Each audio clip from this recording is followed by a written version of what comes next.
go there.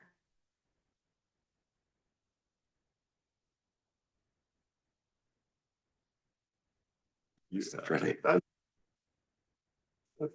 love you, man. Good morning, everyone, or afternoon, whatever it is. We're gonna get this show on the road before I make any more goofs in the beginning. So let's go ahead and call the meeting to order. If you're able, please rise and join us in the Pledge of Allegiance. I pledge allegiance to the flag of the United States of America and to the republic for which it stands, one nation under God, indivisible, with liberty and justice for all. Thank you very much for that. We'll go ahead and move on to 1.03, approval of the agenda. Second. All right, is there any further discussion? All in favor, please say aye. Aye. Any opposed? Chair votes aye as well. Motion passes. 1.04 is input from the public. This is a period devoted to comments by the general public, if any. In the interest of privacy and due process, the public is requested to not raise personnel issues except in a legally noticed session of the board. Comments are limited to 3 consecutive minutes. A speaker's time may not be reserved, divided, apportioned, or deferred. No action may be taken upon a matter raised under this item on the agenda until the matter itself has been included specifically on an agenda as an item upon which action will be taken. At this time, is there any public comment?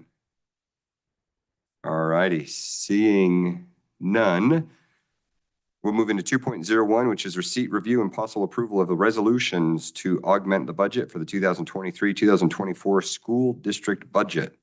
This is for possible action. Ms. Stolke.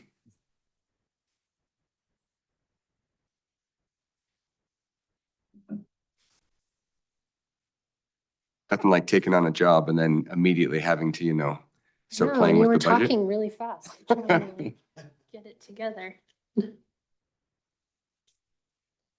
I just have a quick presentation, but we do have the general fund budget augment on there. So I'll just share my screen and we can kind of go over that. And then if you have any questions on the item.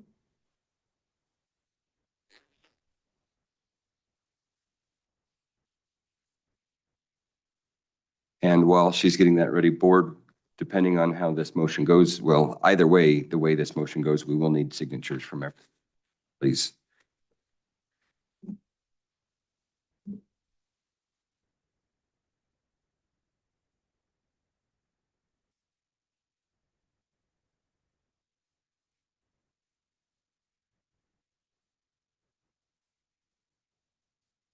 Okay, so this is, this gives you the timeline that I believe you've seen from Julie in the past. So we do have our our December augment that's already been completed. And if you're to review the attachment of the actual budget augment, you can see what you approved was in the December final augment in that first column. And then any changes or revisions I've made in the second column. And then the third column is the actual final augment. So the purpose of the augment is to just ensure that we have funds within each function. If we overspend within each function of our accounts, then it is an NRS statute violation. So I'm just going to give a forewarning, like when I go through here, some of the salaries might be overstated, but I would rather ensure that there's padding in there so that way we're not deficit in any of our expenditures. So when you're looking at the revenue page, which is the second page of that attachment, you can see we did have a revenue loss of $2.7 million with the pupil-centered funding plan. They do our audited enrollment. So in the third quarter, our audited enrollment was lower. So we lost 2.7 million. I think it was around 200 kids. So then they adjust our future revenue payments to accommodate that loss. We did have an increase. The last time when Julie did the December augment, we didn't have our final financial statements. So Julie predicted that our final ending funding balance for FY23 was about 8 million. It actually came in a little bit over by 931,000. So we were at 9 million. So if you take those numbers and subtract them, our total loss of revenues was 1.8. We did have an increase of expenditures for 2.1. And as I said before, that does include a padding that I've put in there So when I went back and looked at total expenditures from year to date, what I did, we still have 3 months of payroll for our certified staff. So I took actually all staff, classified, paras, sub, temp, and that includes stipends, and I just multiplied all salaries by 1.25 to accommodate. Not all of those positions will be getting paid for the next 3 months, so that increase in the salaries is inflated. So if you were to take those two, then we have the decrease of funding balance. If you were to take the revenues and then include the ending funding balance for FY23 and then all the expenditures and the transfers, then we're going to be taking away 2.9 million from the ending fund balance. So that left the ending fund balance at 3.3 million, which is 2.65%, which is low. But like I said, I do feel like I've kind of padded the expenditures just to be safe, as this is my first time. So I also feel like Julie initially budgeted the transfer out for our people-centered weighted funds. We initially thought that we were going to have to transfer more into at-risk and to our gate fund. I don't think that's the case now. We did lose money in our at-risk, but at the same time, we lost a couple of positions that we hadn't filled, and we didn't have as many expenditures either. Another thing with at-risk, at the beginning of the fiscal year, we were budgeting for that fund to cover all of the lunch service for Fridays and the tutoring, and we stopped that. So that actually saved us as well. And then in there, I'm just making a note, just so you guys are all aware, that our average payroll per month is about 5 million. So considerations to take place with the low fund balance, just so that way our goal, and I said this at the last meeting, is to increase that.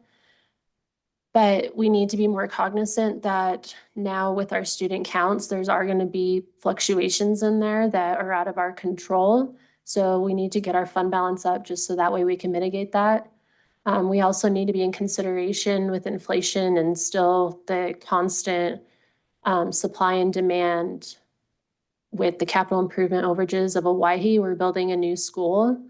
Some of that funding is in the Nevada State Bank account and getting swept to a money market account at night. So we're gaining interest, and we're using that interest and putting it back into our capital improvement funds to help offset if there's any extra expenses there or change orders.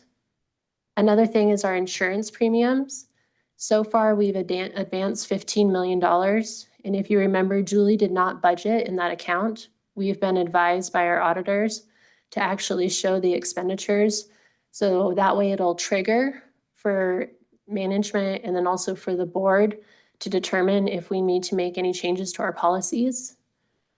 So right now we have received just in payroll credit 9.5 million, and then we've advanced the 15 million. So there's about 5.4 million that we're in the hole there. And then another thing to consider with the fund balance is just the age of our infrastructures here. I believe the average age of our buildings is, I think 38 years plus.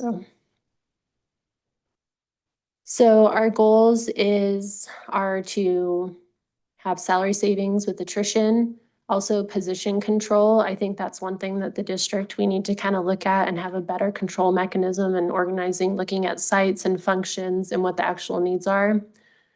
We've already started working on monitoring overtime. As I said before, prepare for student count fluctuations, and then I'm going to be working on a budget analysis by departments. Questions?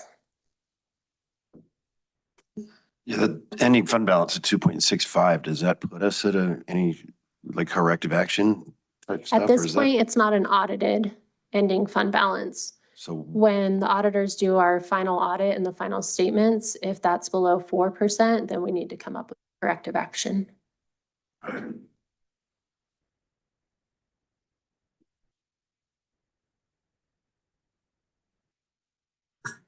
Any additional questions?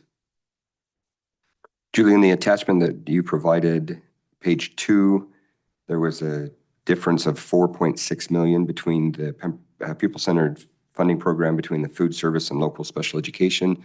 Was that just a a miscode on where those went out? It was the exact same amount? Yeah, it's just canceling each other out. So I noticed in the December budget, when I started pulling up revenues, food service actually should have been augmented. So the final budget should have been the 383,000.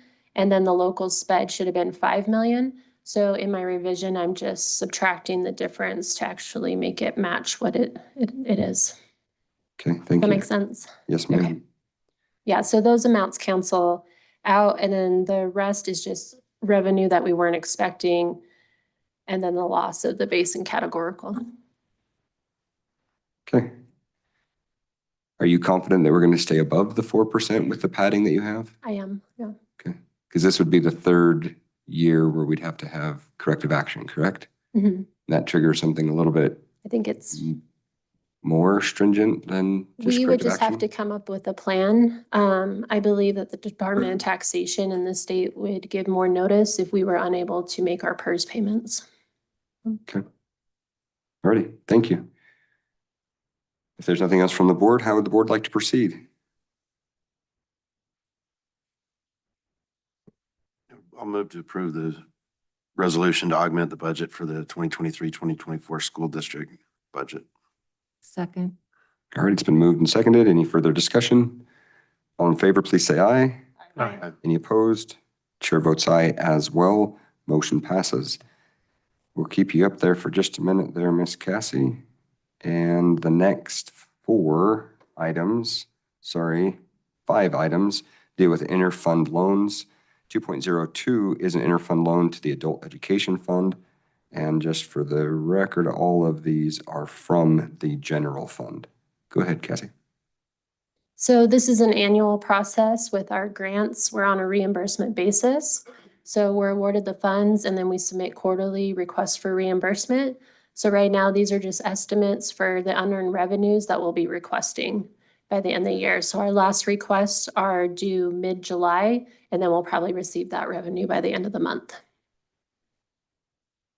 Thank you. Comments or questions from the board? Julie, is that the same for all 5 of these Cassie. items? I mean, Cassie, I am so sorry. Correct, except for the insurance that is just to cover the claims for the next 3 months. Okay. And that is item 2.06. Okay. So is that something, can we just put these together or do we need to go through them individually? I see no reason why we have to go through them all individually, and I appreciate you picking up what I was laying down. Yeah. I'll go ahead and move that let me see how I word this. That we approve the resolutions listed in 2.02 through 2.06 regarding interfund loans No, 2 through. to the various funds. 5. Do we have to keep 6? And Jeff, just to confirm, is that 2.06 or 2.05? 2.06 has a little bit different information that may Let need to me be on amend there. my motion to run 2.02, 2.03, 2.04, and 2.05 to approve those resolutions authorizing interfund loans. Second. Perfect. Motion Dan seconded. Any discussion? All in favor, please say aye. Aye. Any opposed? Chair votes aye as well. Cassie, 2.06 is yours as well.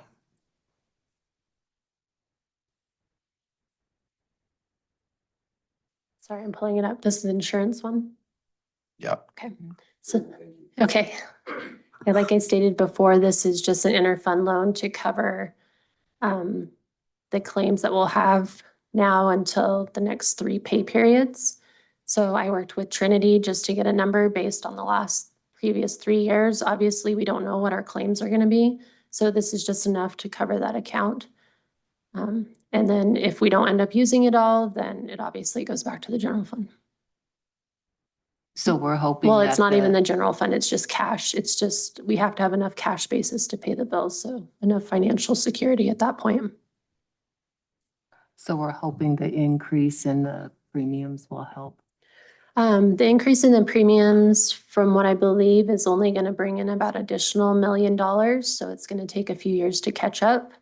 And then we also have inflation and all the other costs that's going up, so We can start working with Trinity yearly to determine what changes we can make to the plan.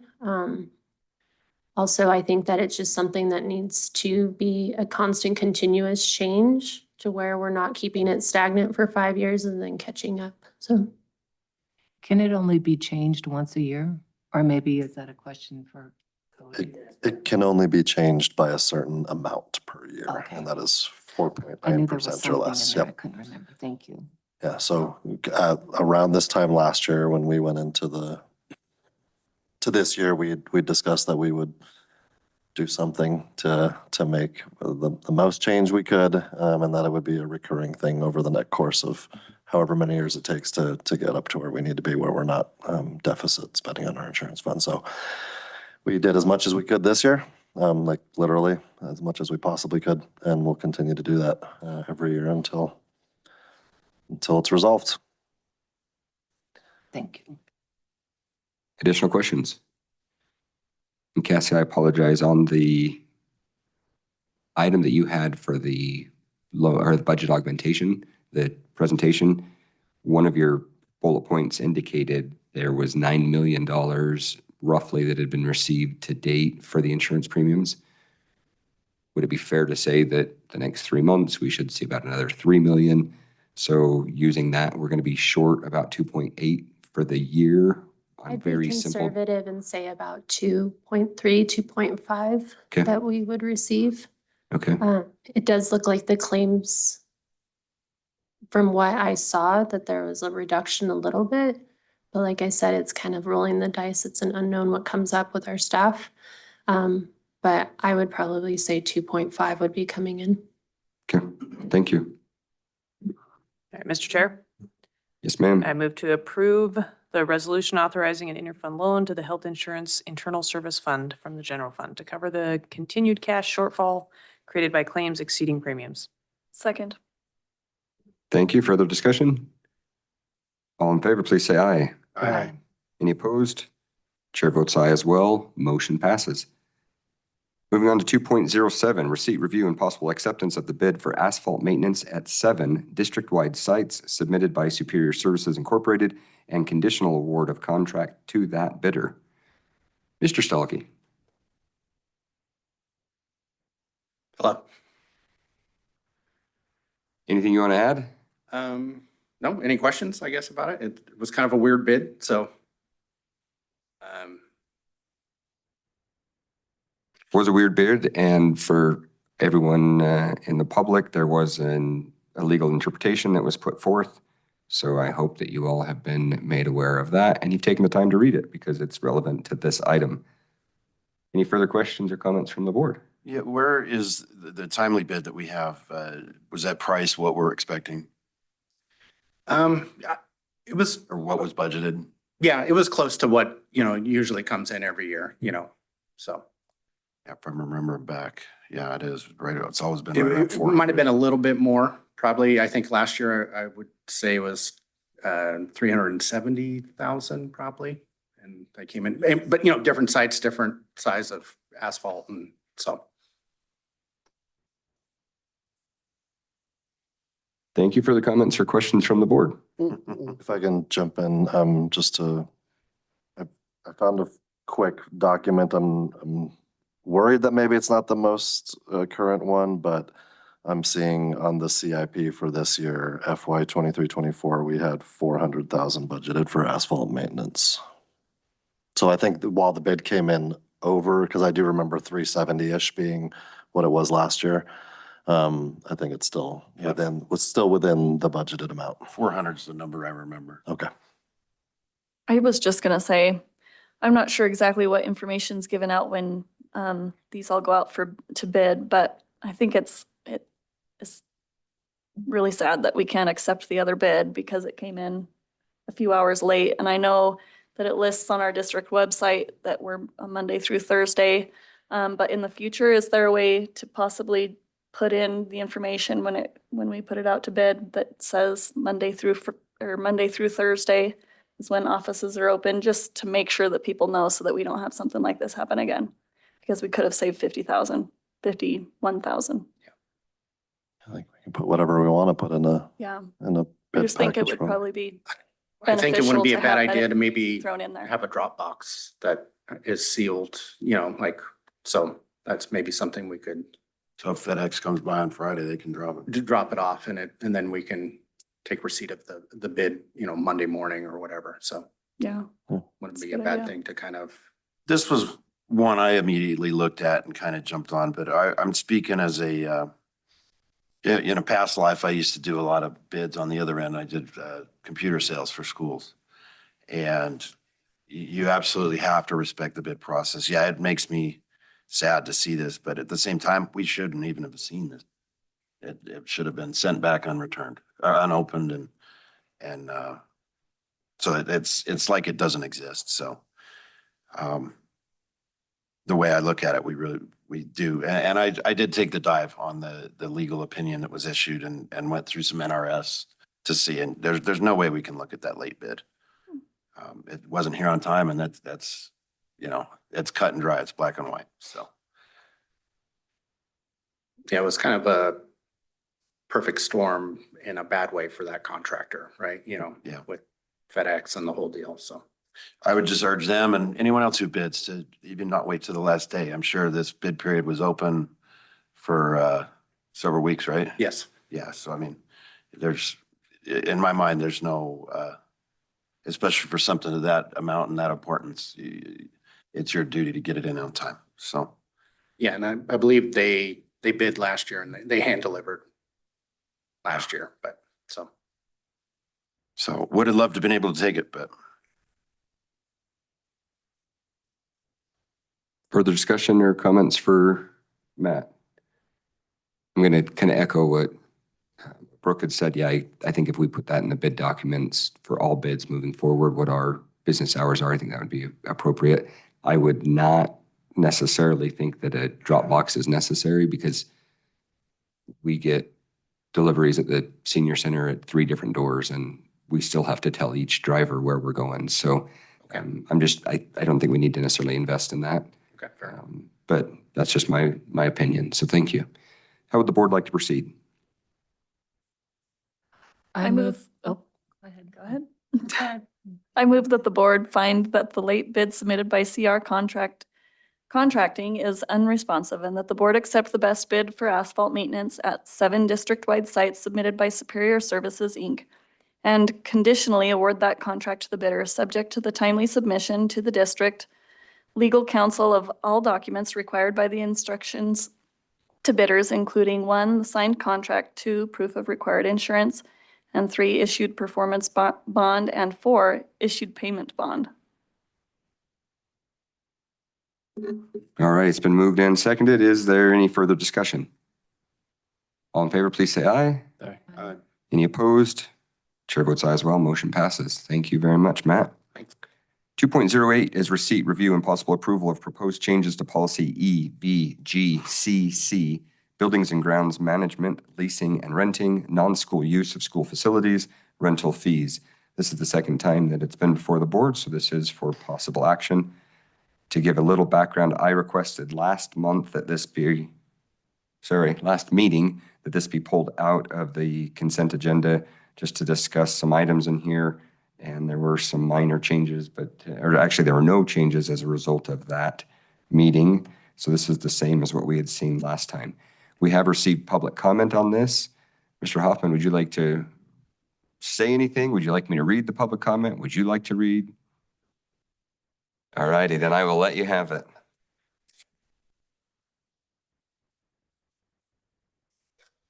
Thank you, Mr. President and members of the Board of Trustees. I did send you an email earlier, but I don't know if you all had a chance to see it. My name is Lee Hoffman, for the record. I'm one of your adoring members of the public. The room is full again tonight. Greetings, Mr. Chairman McCarty and trustees. As I commented at your last meeting, there is a long-standing practice based on earlier versions of Nevada revised statutes of allowing political parties to use public facilities, including schools, free of rent. There have always been, of course, conditions that applied. The use was specifically allowed for precinct meetings and county conventions, not for rallies and fundraisers and such as that. Such use was allowed, given no interference with other scheduled activities and uses. The public agency was entitled to payment for costs incurred, such as personnel overtime and janitorial services if needed, and of course could require insurance coverage. The policy you are discussing tonight, while not specifically excluding such use, also does not specifically allow it. Political parties may or may not be a group, quote, that the district considers to fit this criteria, close quote. It is unclear how this will be applied or who will make the decision on behalf of the district. So I ask that you consider modifying paragraph 1 of the proposed policy EBGCC to read as follows. No rental fee shall be charged for such groups as 4-H, Scouts, school-sponsored organizations, political parties for the purposes of precinct meetings or county conventions, or any group that the district considers to fit this criteria. Thank you for your consideration. So all I did was just insert or propose that you insert the language political parties for the purposes of precinct meetings or county conventions. Again, we understand that you wouldn't want the schools used particularly for rallies and that kind of thing. But the part of the political process that political parties use to build interest are the precinct meetings and county conventions. And unlike national parties and so on, your little county parties don't have a lot of money. So I just ask for your consideration of that. And if you have any questions, I'm happy to. Thank you, Lee. Any further discussion from the board? Well, unless would there be anything wrong with inserting that language? I feel it's very specific. It limits it to a couple things, and I have no issue with changing that language, and I'd be prepared to make a motion saying such. Okay, we've got a motion. Is there a second? Second. Okay, second to add that amendment. And discussion on the amendment. All righty, briefly, I think if there is a legal opinion that comes in opposition to that, we can adjust that at a later time. So as such, there is an amendment on the floor for the item. All in favor of the amendment, please say aye. Aye. Any opposed to the amendment? All right, chair votes aye as well. Amendment passes. The amended item is now on the floor. Further discussion on that item as amended. So I missed this, so I apologize. But so with the with paragraph 5, we've struck out the board at any time. I understand we have the superintendent or designee. Was this just done because we do have superintendent there, or designee, or was it's just one more thing the boards, or what did we think in this as far as getting rid of words that say we can do things? So my understanding as far as this was so that folks didn't have to approach the board and wait for a board meeting. It gave the flexibility and opportunity for the district to be able to make that decision Monday through Thursday as came up. And my understanding is that this still allows the public or anyone else who disagrees or finds a decision by the district to be in opposition to their wishes can still be able to approach the board. Mr. Anderson, anything to add to that? No, you're right. And then just keeping in mind that according to both policy and superintendent contract, I pretty much have the right to do exactly what it says already anyway. So it's more, it also mirrors what other policies say about what I have authority to execute or in this case, either renew or revoke. So yeah, I suppose if there were like a what's the right word? Scenario. Like if someone were unhappy with that decision, right? A challenge to that, then they could always come before the board and seek to have that renewed or revoked, depending on the situation. Yeah, Matt's right. It's more of a, because these things don't all start on July 1 and end on June 30, right? Like they happen any day of the week, a month of the year. And so short of bringing it before the board for every single contract or usage of our facilities, that would be cumbersome to just always have that on board agendas. And so it's more of a function of daily operations than anything else. Cool. So I have a question. Where in here does it say that it can be brought to the board if? I just mean in the sense that if someone wants to complain about something that was done by management, they always have the freedom to come to the board. And you as a board direct me to do what I do. So yeah, no, Brooke, it doesn't say specifically that someone can come petition that to the board. But if someone has a complaint about any operation, they're always welcome to let the board know about it. And Brooke, my point was all policy appeals can come to the board. We have final say on all policy. Obviously, we're guided on legal opinions, and some policies we are a little bit more tied to being able to change, but for the most part, any policy we need to change, we can. That was my intent. All righty. One other thing that I just want to throw out there that really is neither here nor there on this particular language that was just amended, though in the past we have had presidents and vice presidents visit our community. And if I recall correctly, I think Vice President Cheney, or at least Mrs. Cheney, was celebrated a near birthday on Elko High School field. So while it's not a local party for precinct meetings or conventions, there are still occasions where political parties and or highly placed officials in the U.S. government may come and visit. So just wanted to throw that out there. With that, is there a motion or any further discussion that would like to be made? I'll move to approve the proposed changes to policy EBGCC, Buildings and Grounds Management, Leasing and Renting. Second. Thank you. Further discussion? All in favor, please say aye. Aye. Any opposed? Chair votes aye as well. Motion passes. Thank you. 2.09 is receipt, review, and possible approval of proposed changes to policy JCBB, rights and responsibilities, interviews and searches, DCFS investigations for possible action. The original title to this has some background information, and Mr. Anderson, if I'm stealing your thunder, feel free to jump in. All right, we originally had this title that was that did not match the contents of the policy.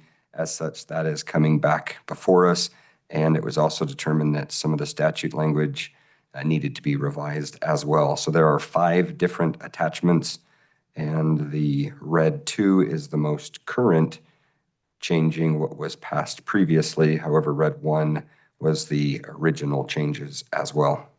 And to be clear, interrogation has now been changed to interviews. Anything to add, Mr. Anderson? Yeah, then the only other part of red 2 is just the shifting. I think it was either Susan's recommendation or Brooks, I can't remember, one of the two of you suggested we change the order of things to make more sense chronologically of how a situation would occur. So yeah, those are the only 2 changes from last time. And then just by way of information, so this actually came up 2 meetings ago, and it was absent from last meeting. And that was because based on our discussion, we wanted to make sure that any further changes be discussed with leadership at DCFS to make sure, again, that we were on the same page as far as how things should be carried out. So that is why we did not rush to put it back on in the last meeting, which is the same reason we're also not seeing JCBC, the one having to do with law enforcement, because we have not had enough opportunity to really hash out everything we need to. So we're trying to be judicious and making sure these are done totally in conjunction with the other entities that are part of this. And so I feel confident saying that what is here before you not only represents our edits, but also how like DCFS is on board with this as well. So I feel like that's worth mentioning. Thank you, sir. Comments or questions from the board? Hearing none, how would the board like to proceed? I move that we, let me start over. I move to approve the proposed changes to policy JCBB, rights and responsibilities, interviews and searches, DCFS investigations. Second. Thank you. It's been moved and seconded. Any further discussion? All in favor, please say aye. Aye. Any opposed? Chair votes aye as well. Motion passes. 2.10 is receipt, review, and possible approval of proposed changes to policy JHGC, student activities, student extracurricular participation, prevention and treatment of head injuries. This is for possible action. The reason this is for possible action is because of a timing issue. So please, board, be aware that this is the first time we have seen this, but it is a statutorily required item and must be approved no later than July 1. With that, Mr. Anderson, I'll turn it back to you. So just to kind of elaborate on that a little bit to help you understand our timeline is with just like with what happens every legislative session, state bill or Senate bills and assembly bills get passed. And so SB 80, when it was passed, it had a requirement to have a policy in place no later than July 1 of this year. Unfortunately, this is not something that we can just this is a topic that we can't just unilaterally decide on how we're going to handle concussions. Like there are specific protocols that are required by NIAA, by other state health entities. And so the expectation from back when this Senate bill was passed was that we would receive the appropriate amount of guidance or even a what do you call it, like a model policy to follow to make sure we were in compliance with all requirements. Fast forward from when this bill was passed to my NASB meeting that I had in May, early May, and someone came to remind us that we had to have policies in by July 1, and all the superintendents reminded them that they had not provided us with the information we would need to be able to do such a thing. So kind of fast-tracked they put something together, they sent the documents, so we have the concussion policy that's here from NIAA, and we got some information from these other state entities. And so we, using legal counsel, Nurse Shanks, and you know, Paul Allen and other folks who are familiar with the world of athletics and concussions as it pertains to those. They came up with this policy. I will say that as recently as last week, we were informed that while it is a requirement to have something in place by July 1, we will surely have to change this policy probably at our July whatever meeting, because they are saying, hold on, there's some stuff that was missing from that. But unfortunately, they neglected to remember that we don't have board meetings every week. And in our case, so we are statutorily required to get something in place by July 1, but we're going to have changes to this at a future meeting as well.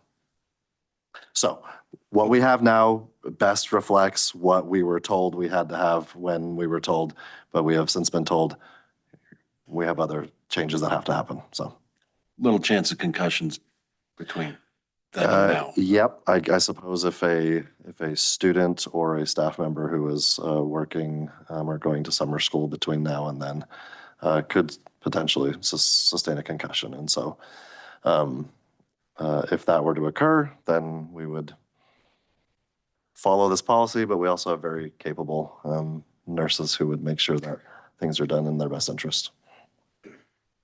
We're not running extracurricular though. No.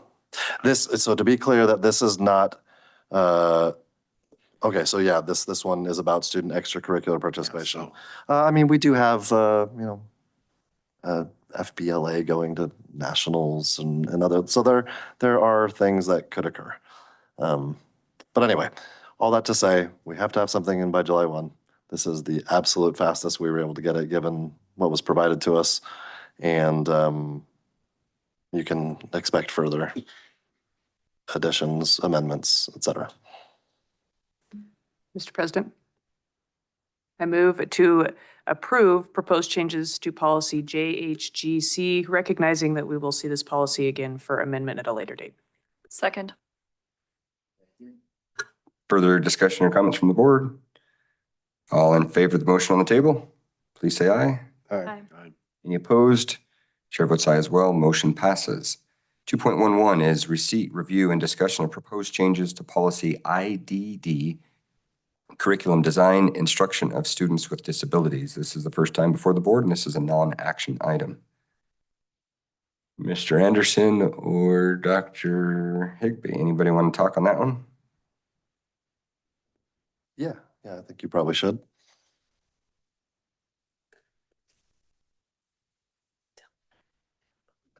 The group over there said no, but I will anyway.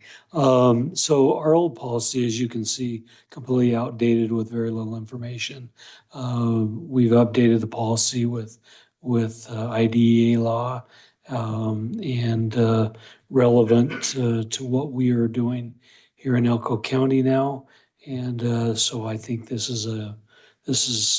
puts us up where we need to be with updated laws and for our policy.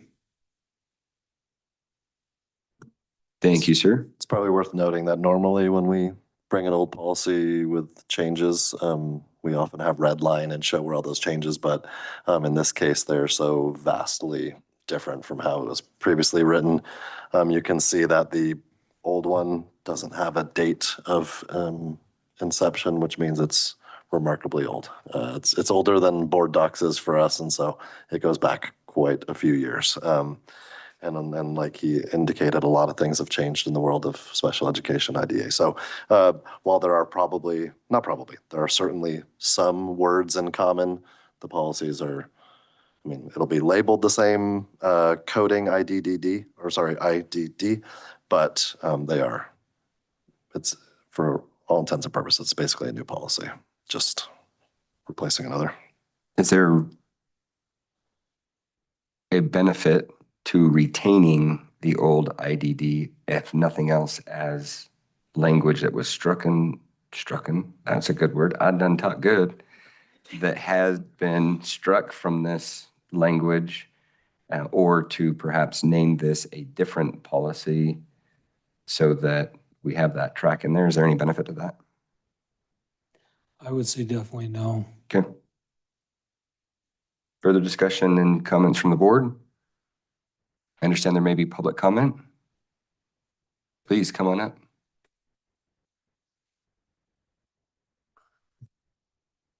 I will say, before she comes up, I called and had a conversation with her about some of the stuff in this policy and thought she had a lot of good insights and invited her to come to the board and share it with us if she would, and she did, so. Perfect. Thank you. If you'll introduce yourself, we'd appreciate it.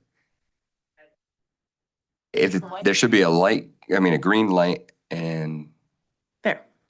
I'm Kristen Morris. I'm one of your special education teachers at Elko High School. So yes, when Brooke called me earlier, I pulled this up and I just wanted to talk really quick to a couple of points that are in this. Under definitions number 2, where it addresses individualized education. I did a little bit of research and this just struck me as odd because it's not language that I've heard. I've heard individualized education plans, AKA IEPs, but never individualized instruction in regards to the services that we provide to these students. That is defined and typically discussed as specifically designed instruction. So after I had the conversation, I did a little bit of research. Individualized instruction, as far as IDEA and going into Fed regulation that I looked up, it really addresses deaf and blind students, because that individualized instruction is their only access to content and curriculum. So I would ask that when you guys are discussing this, that be struck in, because it really, if I have to talk to parents in IEP meetings about individualized instruction and how they want me to individualize instruct their student in every class, that's not feasible. We don't have that kind of time and those kind of minutes built into our day. You know, we have, I think we have 9 special education teachers at Elko High School. We have over 200 students. So the minutes wouldn't work. But if that's left in there, that will absolutely come up for discussion with parents, and they will want an individualized instruction for their student, because that's what parents want. They want what's best for their kids. So hopefully you guys can discuss that definition number 2. And I didn't have time to go into district policy. This is not my arena. However, if that needs to come up, and I don't know if it has in policy previous, but definitely those special populations, those small percentages, there should be policy in place for those, that less than 5% that maybe we're looking at in self-contained programs, or addressing this by definition as for what it is. And like I said, my 20 minutes of research was that that's exactly what it's for. It's for students who are legally deaf and legally blind that we have a sign language interpreter on site that works with one of our students if they need Braille, if they need complete audio, whatever the case is. So the other point that I wanted to bring up in definition number 6, still talking about the specially designed instruction. This did come directly out of IDEA. I would ask that you also include parts 1 and 2. If you look at IDEA, it just goes into a little more definition of what specially designed instruction is. Just for clarity on definition, because this isn't everyday language. So, do you guys have any questions? Well, as I read that individualized instruction, it doesn't jump out to me that it's saying each person gets an individual teacher. It states that it's customized for the individual, for each individual, but it doesn't necessarily mean they're all going to be, it's just set up at their pace. So I'm going to just share kind of my thoughts on it after talking to her. Yeah. This, kind of the way that the district is moving is towards inclusion classrooms, where you're going to have kids that have IEPs going into general education classrooms that have a special education teacher in the classroom with them. They're going to be going through the same content that the rest of the class is, at the same pace as the rest of the class. They're just going to have what she was talking about before on number 6, specially designed instruction. So there are going to be things that are adapted to the needs of those kids in order for them to be able to have it delivered to meet their needs, so that they can keep up and that they can perform in those classes, so that they can work towards, and it says later in the policy, work towards their standard diploma. And so if you read number 2, it talks about, refers to a method of instruction in which content, instructional technology, and pace of learning are based upon the abilities and interests of each individual learner. And so if you're pushing, if this policy is kind of like the intent is inclusion, then content will be the same in those general education classrooms. Pace will be the same in those general education classrooms. I kind of feel like that individualized instruction goes more towards like the self-containment programs and things like that, where in my mind, this policy is more based on inclusion. And so it kind of doesn't fit. The specially designed instruction does fit, of course, and that's based off of what their IEP has in it. So I don't know if we need to like have a section in this policy that refers specifically to that. Because I know like in, sorry, really quick, in definitions, I think it's number 4, where it talks about least restrictive environment. It says is the requirement that students with disabilities receive their education to the maximum extent appropriate with non-disabled peers, and that special education students are not removed from regular classes unless, even with the supplemental aids and services, education in regular classes cannot be achieved satisfactorily. And that's where, like, I feel like that's the only mention of something that would be more towards like those self-containment, the students that would be in those classes versus in your inclusion classes. So what's your question or your So concern? I agree. I think we strike number 2 out of there and just have what an IEP is, strike number 2, and that number 6, kind of define it more clearly, like she was saying, the specially designed instruction. And I don't know. We can, and again, we can write these policies so that they cover every aspect. The problem is these are individual education programs. And to do this in policy, to write everything in for every individual, it's gonna be a policy that we really becomes arduous. Because it is individual for every student. And so, like I said, we can take that and review that. I'll meet with our SPED lawyer and we can look at what changes the direction you guys would like to make, as long as we have something that is legal. Yeah, well, and I just feel like everything fits except for that. If you had a section that was on like those self-containment programs where those kids that aren't going to be able to be in an inclusion type classroom and work towards their general or their standard diploma, maybe we could add a section into this policy. And then I feel like that number 2 would fit into that.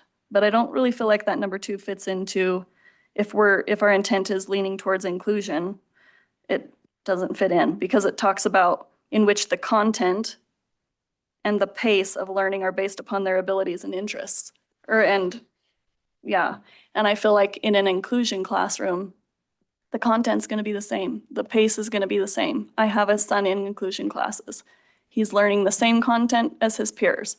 He's going at the same pace as his peers. Does he have modifications and different things based off of his IEP and his needs in order to help him be successful in that general education class? Absolutely. So Okay. that's where I feel like that could be, like if you just strike that and maybe have a section that more clearly defines like what services are provided for which students.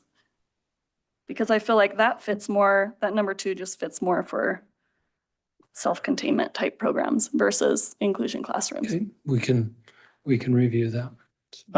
Hold on a sec, Mr. or Doc, hold on a sec. I'm super confused. I'm not. So where we're going back and forth on striking a whole paragraph or not. So I'm just trying to figure out the importance of number 2.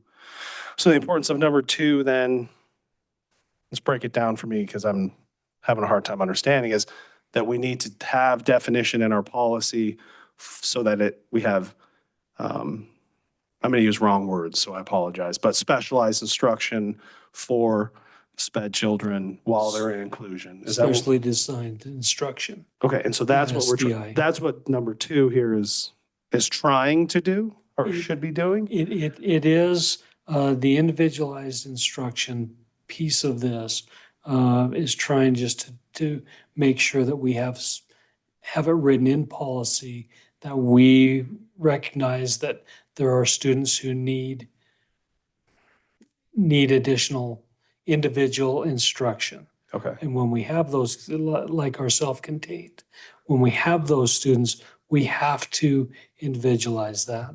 Even if they're in an integrated classroom. There are students, when we place kids in their least restrictive environment, Yeah. there are going to be times that they are not going to be in a regular classroom Okay. with inclusion. That's just based on the least restrictive environment for every student. Okay. And then this part, so what we're trying to do with number 2 is we're just trying to say, hey, these kids are going to go in there. We're going to do our best to take care of these kids individualized. And I agree, we probably ought to have this in the self-contained part of the policy. So we can review that and bring that back to you for review. Just as another comment, having sat in a lot of IEPs, I think this speaks to the importance of having a thorough, thoughtful, meaningful IEP development, because it's not like we just get IEPs magicked upon us and we have to do what they say. A group of people, including the special education teacher and the parent and regular education teachers and LEA and all sorts of people get together and talk about what is the most appropriate method of helping deliver equitable instruction to the student. And so sometimes often the most difficult situations occur because maybe something was put in there just because, as she cited, a parent is going to want this thing.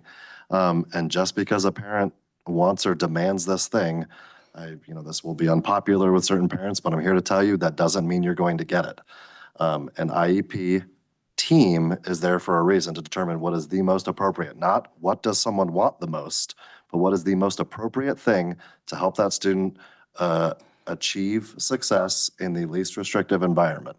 And so to me, as I'm listening to this, yes, there is nuance between specially designed and individualized instruction, but it highlights the importance to me of making sure this process is done with fidelity, and every year at that annual review, just because it was there last year doesn't mean that that's what's needed this year, and vice versa. Just because it wasn't there doesn't mean they don't need it anymore. Like, you really have to make sure that that is done properly, because not all these terms apply to every single kid. For some kids, they don't need the individualized, right? It just depends on their scenario. And so whether it's a legally blind student or a student with some other disability, it's individualized for a reason. And so anyway, that has no bearing on, I think, a definition in this policy. I think what I want to get across to you, though, is, these terms mean different things, but the importance is making sure that that plan is the right plan for that student so that they're gaining access equitably to their education. Thank you. And we have, different times we have parts of that team disagree. And when they disagree, they simply say, I don't agree with this IEP.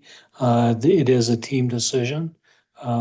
That's based on what the team feels is best for that student. And again, we're the educational professional, and we will help make that decision with the parent so that the needs of that student are absolutely met. We're in the kid business, and we will do what's absolutely best for the kids in Elko County. Dr. Higbee, please remind me, what is the term used when a student is not in an inclusion environment and when they are in an individualized learning environment? What you used a phrase, what was that phrase? Self-contained classroom. Okay, so, sorry, are there additional comments or questions? So is self-contained going to stay self-contained? We have to continue to provide what's called a continuum of support for every student, and that's going to look different for every kid. We can't, again, we want to put kids in the least restrictive environment, and sometimes that's going to mean a self-contained atmosphere with additional time whenever we can get that student into a regular classroom. And we do that as much as we possibly can at the elementary level, that's in their specials classes, so that they get opportunities to be taught by highly qualified teachers. And that's what we really wanted to get for every one of our special ed kids. we want them to be taught by a highly qualified teacher in the area that they can be successful. And I was again, just trying to get the, since you're going to inclusion, I was trying to, in my head, define, is that does that include that or not? So you're making the basis just based on what they can yeah. handle and what's. And I appreciate that, Susan, because as we know, we're about 10 years behind the ball here, to be honest with you. This should have happened 10 years ago, and we're moving forward with it. And again, the opportunity for our kids to be taught with their peers, that's where they learn the best. Any research says that they learn best when they're with their peers, being taught by highly qualified staff, in most cases. So, Thank you. So Brooke, just to make sure I think I know what it is that you're saying. And Jeff, you're right on the definition side of it, that's kind of in there. However, the beginning of the policy says that the district is committed to providing individualized instruction. And so when we commit to that, I can see where it would come in with other parents saying, you're committing to this, therefore it needs to be in there.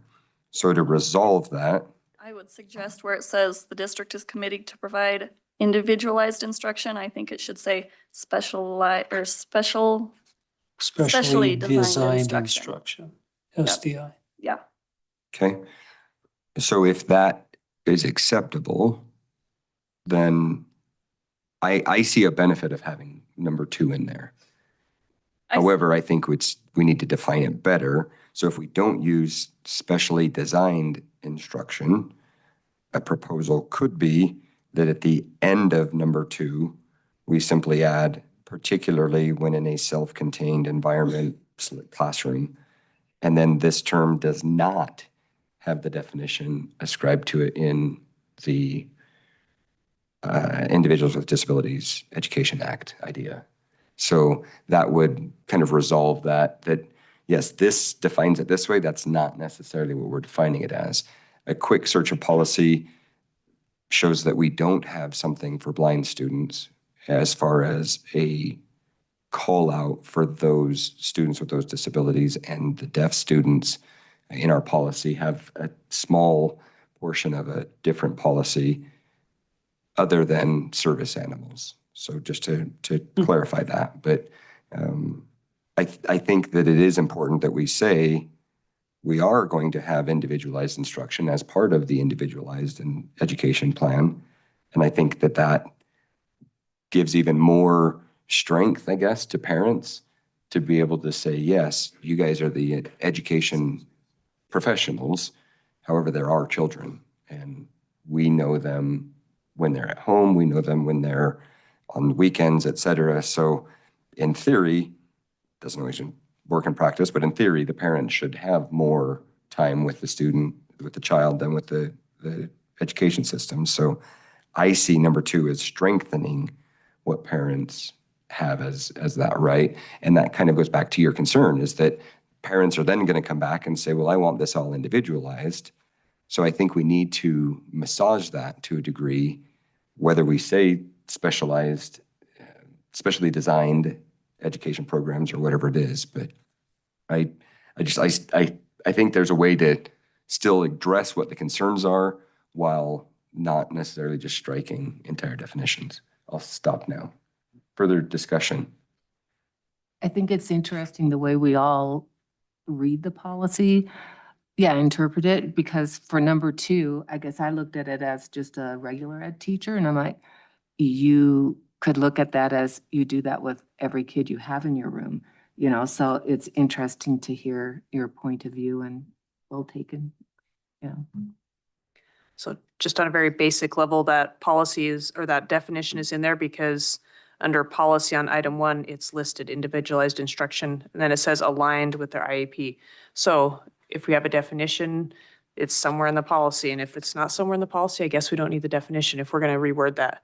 So looks like you've got a little bit of work to do Yep. with some people to work on this policy, but it's also a non-action item, right? So. Yeah, and I will say, I think if the intent is leading towards inclusion, wherever it says individualized instruction, it needs to be specially designed instruction instead. And then we wouldn't need that definition for individualized instruction unless we have a section that's just talking about the self-containment program. And then maybe that would come into play, but the only other thing that I saw on here is on the last page under, I guess it's policy 3C. It says, at the end, it says a goal of helping as many students as possible achieve a standard graduation diploma. I think you could just cross out graduation and just do standard diploma.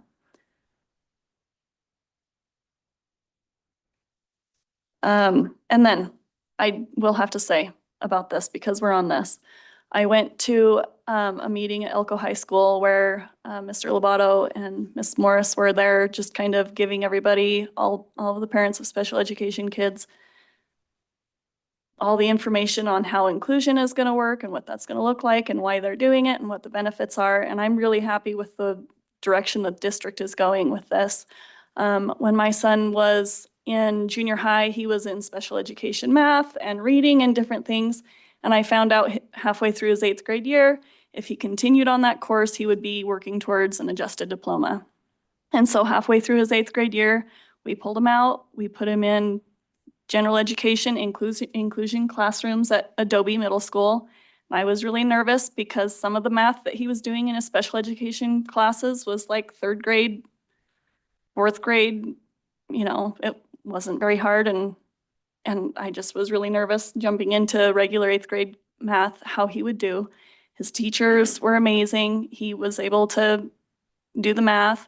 This year, his MAP tests showed that he scored, or that his score improved over 99% of his peers. He was finally into that blue section on the MAPS scores. So I can see the growth and the things that have happened with him. I'm just really happy with the way that it's going.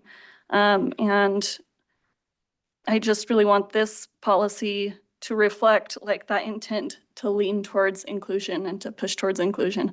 Obviously, not all kids are going to be able to be in those inclusion classrooms, but I'm really glad that we kind of have a growth mindset of these kids can do it. If we give them, you know, the resources and different things that they need, these kids are capable of being in a general education classroom with their peers and working towards a standard diploma.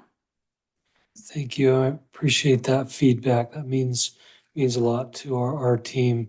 I can tell you that this is not an easy battle to be, because you got regular ed teachers, we'll have our special education teachers or kids in their classes, and it's not going to be easy to start with.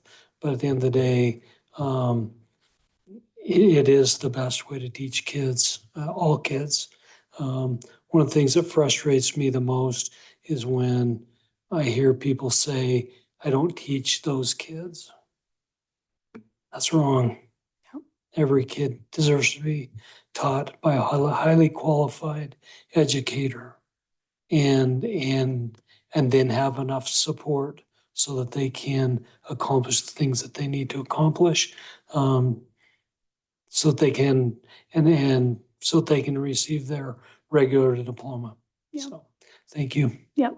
And by the way, you have awesome people working in the special education department, because Kristen was amazing during the IEP, formulating the IEP, like CJ was talking about, coming up with that IEP plan. She was amazing with that. And then when some of those teachers weren't really implementing the things that they needed to and those modifications that they needed to for Seth to be successful in their classes, she was amazing. And I've never had someone advocate for my child with teachers.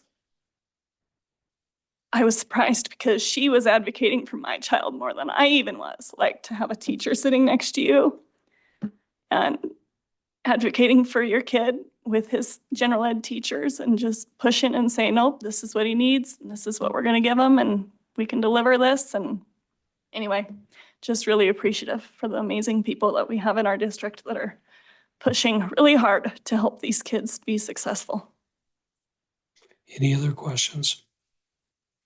If needed, do we need to define specially, or if we insert specially designed education programs or whatever that is, do we need to define that? Just a thought, if we're going to be changing this policy. We can look at that. Okay. Do you think you have enough time to be able to get this finished in the next month in time for our next board meeting? Absolutely. Okay. Any further discussion? All right. Thank you for your time and for your team's time as well. And Ms. Morris, thank you as well. Oh, absolutely. We'll allow that. All right, then. Moving on to 2.12, which is the receipt of a quarterly update report from Mr. Cody Krinka with the Human Resources Department.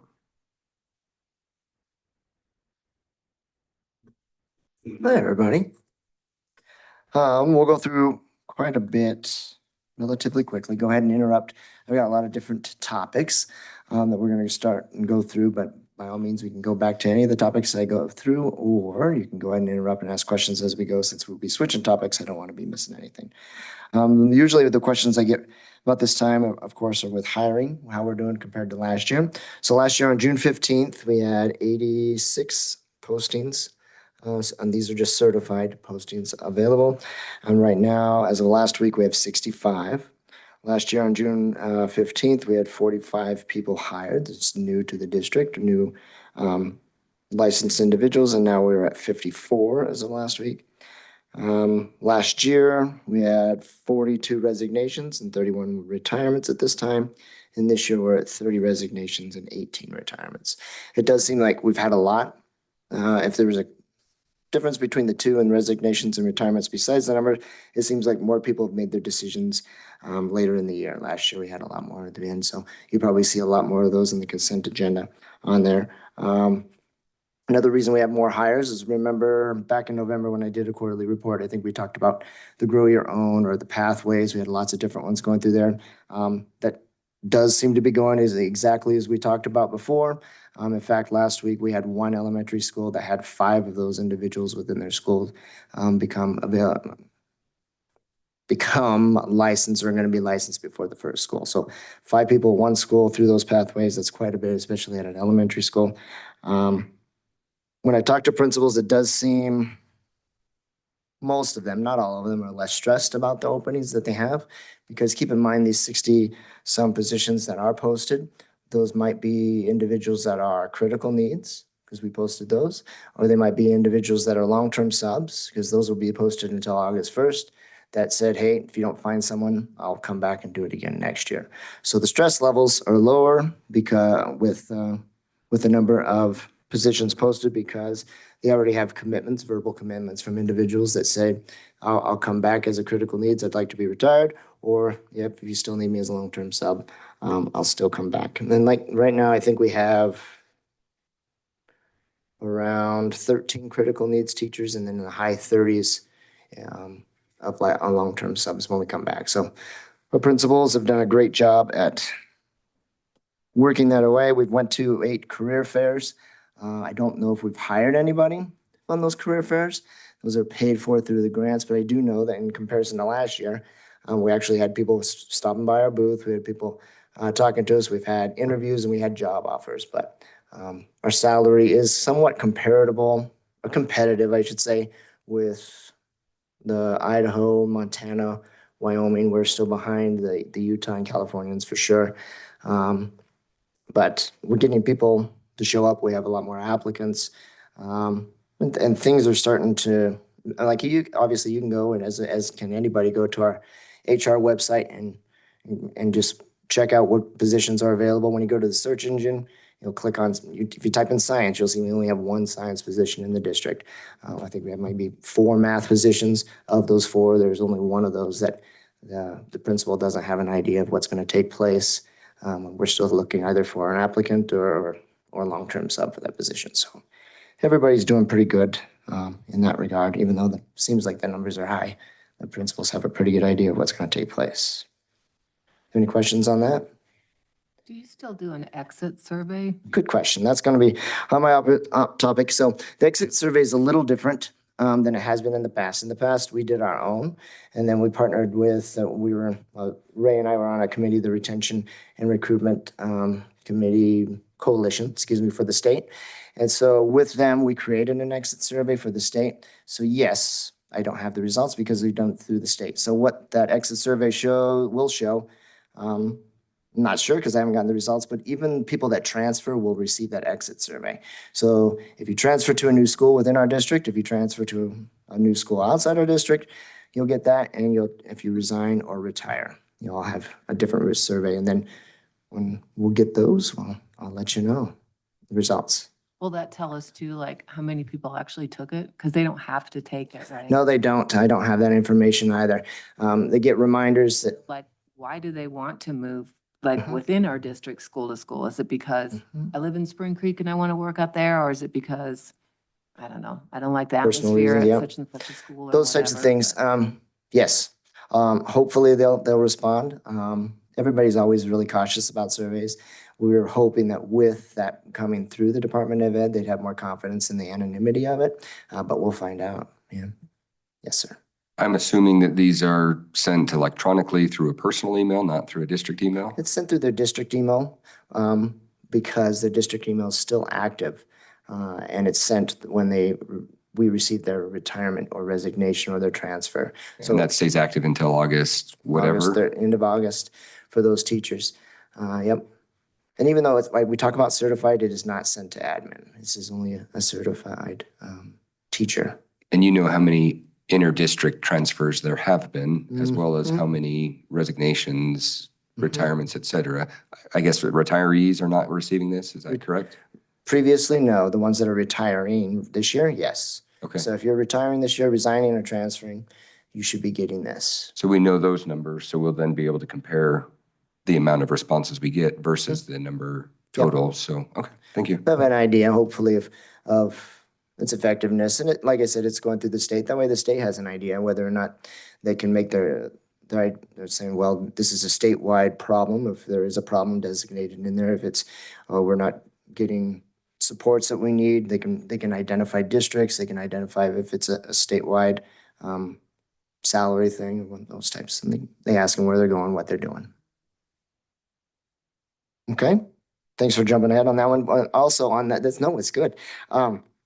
One of the other things that has been made possible, obviously by you guys, the superintendent through our office, we did the Teacher of the Year for the first time and for as long as I've been here for a while, and I don't know if we've done that each school went through and they picked their own Teacher of the Year. You guys got to recognize them. We went through, recognized what we've decided there's a committee that picked a specific Teacher of the Year, and then of course we had some STEM Teachers of the Year. We brought that up in Admin Council just a few days ago. I received no negative feedback from our principals. They're the ones that come up with it. They're the ones that will be the first to hear if that was a good thing or a bad thing. So we do plan on doing that again next year. Any questions on that? I don't think so. Another thing that we started this year was the H-1B visas.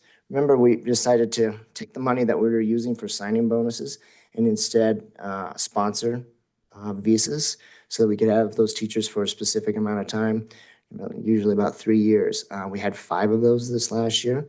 It was a great learning experience. And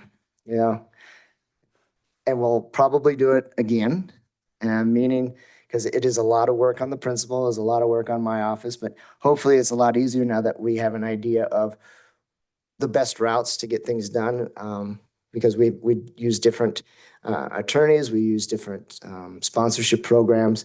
We know that different countries have different hoops to go through. It's definitely a wonderful learning experience.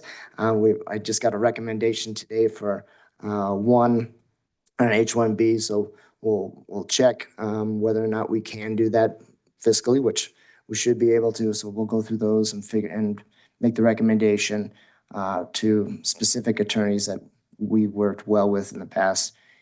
So we'll move forward with that. We have other districts reaching out to us. I have a meeting with one of the other Cal counties, as I call them, to explain how we do that because they're now interested in doing the same thing. Any questions on H1Bs? Yes, sir. No? All right.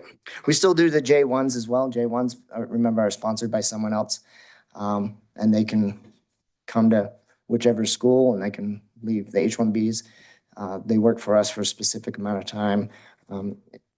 Since we've used the signing bonus for that, we have a much better obligation to our schools, which is better for everyone. We talked about the exit survey. Another survey that's kind of new this year is we sent out a survey on our cabinets to the principals. Each cabinet level, there's an HR questions, there's SPED questions, there's IT questions. We even use the info and technology, asking the principals specifically on how we did on certain things. They're still in the process of filling that out. Of course, we'll give that to the superintendent and keep our fingers crossed, right? Yeah, and keep our fingers crossed. So far, it's been very positive feedback for not only the results, but the fact that we've done that. That doesn't happen very often. It was fine by me. I want to know my blind spots. I appreciate when you guys tell me, and I appreciate it when our principals, most of them have, and will tell you that they feel comfortable talking to us anyway, but at least this provides an avenue for them to give us information on topics that maybe they don't feel comfortable. So make sure that our blind spots are covered. Another one that we did this year was the Heroes to Education. We talked about that before. This is where we try to recruit our military, not our military, well, the U.S. military from all over. We're still doing that. We haven't got anybody from that, but neither has it pretty much anybody in the state, but we're still going with that. I bring that up because, to no surprise, Mr. Brawley is one of the featured individuals on the Heroes to Education. He is retired Navy. His pictures on the website, as well as a statement, I guess, on what he did in the Navy and what he does here and his recommendations. So it's kind of cool. Once again, Mr. Brawley's rocking it at all levels, whether it's STEM and classroom and as well as a veteran of our country. Another thing that we started this last year, which we haven't done since pre-COVID, was the Health and Wellness Fair. It took place in August. We plan on doing that again. It provides the opportunity to go and get your blood taken, and then you get your biometrics. It also, if you do that, it decreases your deductible by $50, I believe. We'll still be doing that again this year. Speaking of deductible, since we're talking about that, earlier the statement was that we increased their premium on insurance. That's not correct. We increased the deductible on their insurance. So obviously there's a difference there. So it's a projected $1 million on the increase of deductible, because it's really, we don't know how much we'll get from that until we know how much people actually go to the doctor on that deductible. And since we're talking about that, those employees that are listening should be getting new cards. Because with that change, you'll have new cards, and the best way to tell is because on there, it'll tell you your deductible. It should say, old ones say about 600 and the new ones say 900. So be looking for that. Any questions on that auctioneer that it just was? Super fast. All right. Next one is, I'm a little cautious on this one because I don't know a lot. So bear with me on the what's available online. Is our unemployment claims. This is another one of the fun things that we get to do in the HR world, and I'm uncomfortable because I don't know if I can answer all your questions. So if you look, there were quite a few claims in 2020 and 2021, and that's not because of our unemployment, it is because of the fraudulent unemployment claims. That's where those come. If you remember, a lot of people during COVID were unemployed, so people tried to take advantage of various agencies claiming unemployment so that they could fraudulently represent other people and get those. You see the number of claims, the number of contested claims. Contested claims are when they're denied, and then they're contested, obviously, for one reason or another. And then the win rate is the district's win on whether or not we had to pay whatever amount. The win rate is important. Is a testament to our principals, because when you look at 22 and 23 especially, I can talk to those ones since I've been here during that time. That's a testament to our HR personnel and to our principals, because they go through and make sure that the proper proceedings, when someone is dismissed or if someone is let go, that we do our due diligence, and follow up and protest an unemployment claim when it's necessary, because it's a very short time frame. It's not one of those, oh, we'll do it next week. We have to go through and make sure we're like, hey, this person doesn't get unemployment because they're an outwill, they're a substitute teacher, or this person resigned, or that person was terminated, but here's all the steps and procedures within laws, within policies, where our principals and our department went through and did it appropriately, so they do not deserve whatever unemployment claim they're making. So I wanted to show you what we could have paid, but we didn't pay because our staff's doing what they need to be doing. And what was paid, I looked, and it's like around $2,900, I think. And I look at Cassie because she was in that meeting with us.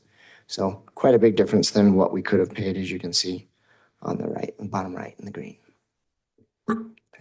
Okay. Any questions? There's a lot. Nice. Uh-oh, Matt. No, go ahead. I was just gonna say thank you, Mr. Krinka. Woohoo. All righty. If there's nothing else, then you are excused. All right, next up is our consent agenda 3.01. Move to approve the consent agenda. Any discussion? All in favor, please say aye. Aye. Any opposed? Chair votes aye as well. Motion passes. Superintendent's report, Mr. Anderson. Thank you. Just a couple of, I only have two things. One of them is going to be a minute, but the first one, just, shout out to all the, I know I did a shout out pre-graduation, but at this point, all of our people who were going to graduate have done that. Graduations concluded last Friday with our students from Battleborn Youth Challenge Academy. So all of our graduations wrapped up. Great job to all of our administrators for running smooth graduations. Good job to our students, obviously. And thanks to all of you for being there. All of the graduations I attended, well attended by board members. I was able to make it out to, I thought the number was 6. I only wrote down 5, but I think I went to 6. I don't think I made that number up. Oh, I didn't mark down EHS. I was definitely there for that one. There were a lot of golf balls handed to us at that one. So I went to 6, and they were awesome. It was wonderful. It's kind of neat seeing the different flair that each one has. I'm not going to call any out specifically. Some of them you're running really long. You can probably shorten it up a little bit, but each one has just like this totally unique feel. You'd think going to 6 graduations you would find, anyway, that they would be all the same. They're not. That's not even close. They're all so unique, and that speaks to our community and our school district. Sometimes it's a challenge that we have so much diversity among our communities, and other times it's a great strength. And it's obvious that they love their traditions, and so that was really great. So that really occupied a couple weeks ago. Last week, I just want to report back on the wonderful annual Superintendent's Academy that we have every year. So was able to take Cody and Ray and Candace and Paul and Ken, and then we also brought along 3 of our school principals, Emily Nielsen from Adobe, and Bobby Steenson from Liberty Peak, and Travis Manette from Flagview. They came along because they are principals at schools that are piloting Nevada Future of Learning efforts at their campuses, and a couple of them have been doing it for a couple of years now, and others are just coming on board. And so the whole theme of the conference was future-focused education. And so just to give you kind of a quick overview of what we discussed and how we're moving that work forward. As you know, I've been involved heavily at a state level in talking about the portrait of a learner, about the future of learning, about, bringing changes to how assessment is done, how accountability is done. And so this was all very much geared around that same kind of theme. Really kind of great convergence of people. It was lots of some school districts brought every administrator they have. We have a few too many to do that. We would have taken up a third of the room if we'd done that. And you can only imagine if Clark brought all theirs. So people kind of worked within the bounds of bringing a reasonable number of people, but we had folks from all of the regional professional development programs there, including our own from across the street. The student senator was there, State Senator Dundara Loop was there, ton of NDE folks were there. A lot of the vendors and partners were there to hear about the direction we're heading and how they can support. It was just a really good summit together. A lot of times these conferences, it's like you got breakout sessions. You kind of choose where you want to go and what you want to do. And this was like, hey, listen, this is where Nevada's going, and we're all going to be here, and we're all going to talk about it together and make sure we're on the same page. And it was wonderful. The first it was broken up into three kind of big parts. The first was to talk about where we've been, where we're going, to kind of give a recap of how we got to the Nevada Portrait of a Learner and what that informs and where we're going with that. So to kind of catch people up, because there were a lot of new faces that hadn't been involved in the process much up to that point. And then the next, and that really, it was like 4 hours of talking about that, but I don't want to take up all your time. So just bringing people along and getting them up to speed. The next session was called Learner-Centered Practices for Future Ready Students, charting the course for a system. So it was really a deep dive into what should change at a system level in order to enable, not even enable, like empower districts and educators to be innovative and to try things that showcase student learning. Using that phrase that our students are more than a score. Sometimes it's more simplistic just to sum it up and say, oh, successful, not successful. But we know our kids too well to know that that's how we can sum them up. They're more than a score. And so what do we need to do at a system level to make sure we can highlight that? For some people, those scores are great ways to highlight how good they are, but for a lot, it's not. And then the last general session was called Learner-Centered and Future Ready, Leading in a Technological Age. And it wasn't just another droning on about AI is coming type of stuff. It was really talking about how do we take all these concepts of moving into the future, preparing our students for the future, and how do we leverage technology to do that? On that note, I sent out to the group of you semi-recently that we're still working on on an AI policy. I might have overstated how close we are. Susan, you gave a great reply of, well, have we heard from teachers? Have we heard from kids? Not yet. They will certainly be included in the formation of this policy, but we've done we meaning me, Mac Robinson, Sarah Jolly, and Rob Salyer, really done a lot of work into looking at other policies from around the state, around the country, working with the folks at ISTE. Some of you will remember my connection with Richard from ISTE, so we're working on that. Thank you I got feedback from a few of you. If any of you have more to share, please do. But we are, don't worry, we are not headed in the direction of block it. That is not the intention.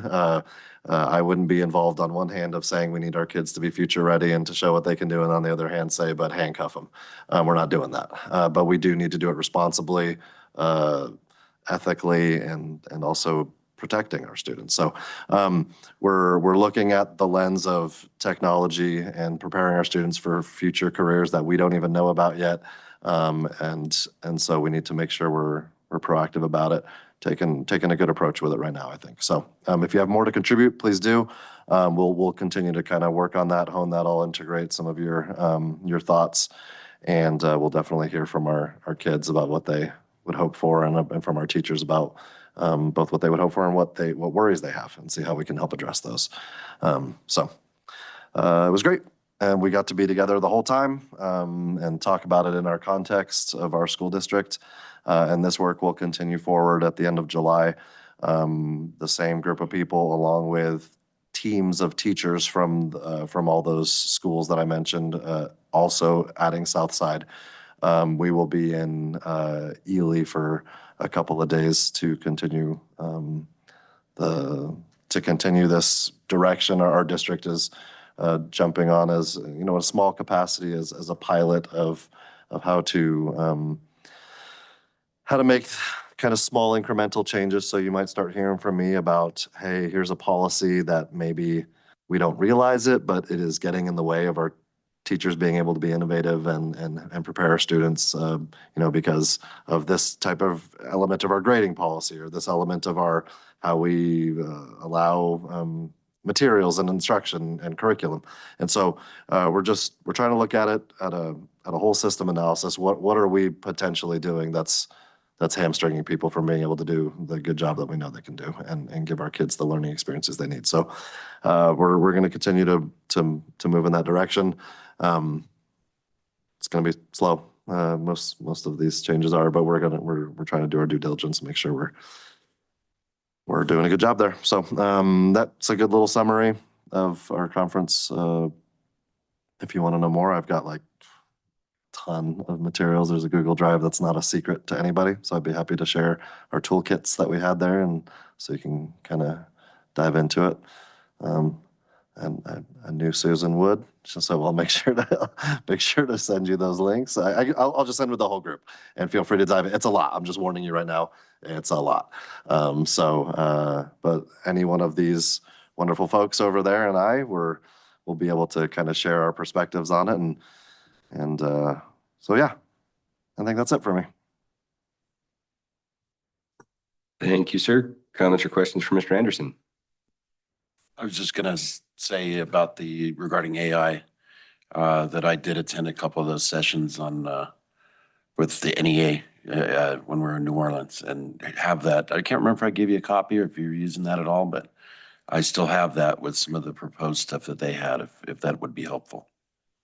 Yeah, honestly, I forwarded so many different things as part of whether it was at NAS or at that or whatever, to Rob and to Sarah and Mac. And so, it can't hurt just to make sure. There's a really good chance I probably already did, but yeah. I'll make send sure my you way. get that, but excited to see what you come up with. Yeah, thank you. Anything else for our superintendent? Because, So I just ahead. have a quick question on the, under the superintendent's report, it talks about the school board meeting schedule. I'm just curious why in 24, 25, we've got extra meetings in March and June. I'm going to go ahead and take that if I may, only because Cassie and I did work on that and I was planning on discussing that. So thank you. After the last meeting, and throughout the year, some of the feedback that I had heard back was having a board meeting during the middle of spring break wasn't conducive. And we also saw that there were some impacts having a school board meeting the last week of school. So starting on the last week of school one, our new CFO has indicated that there are timelines that she has to get done within a specific amount of time. And sometimes the middle of June meeting is still not enough time for her to get completely finished. So my proposal was to move the last day of school meeting down to the end of the month to still have 2 meetings in that month and give Cassie the time that she needs to be able to get together with that information. So that's why I moved that one. As to the March meeting, if we're not going to have a meeting in the week of spring break, then my thought was we can either move it up or we can move it back. And when we looked at the calendar, moving it back, for whatever reason, it just didn't seem to work as well. So we're having 3 meetings in March, 2 back-to-back, 1 in Hawaii, 1 in Elko. And the thought on that was oftentimes the meetings that we have in our areas that are outside of Elko itself are by design lighter so that we can have more time for our community members in that community to be able to have the time that they need. And so I figured rather than drop it all together, we should still have one that we may need to be able to have a bulk of administrative issues dealt with in the middle of the semester, at least towards the end of that semester there. So that was why I had done that. And I think that was your two questions, right? Okay, great. So those were why I proposed that. And I'll be honest with you, it was Cassie and I just kind of said, hey, what about this? And sent it off to CJ and didn't really give him much of an opportunity to respond back. He put it on here though, so I think he was okay. And now I'll turn it over to you.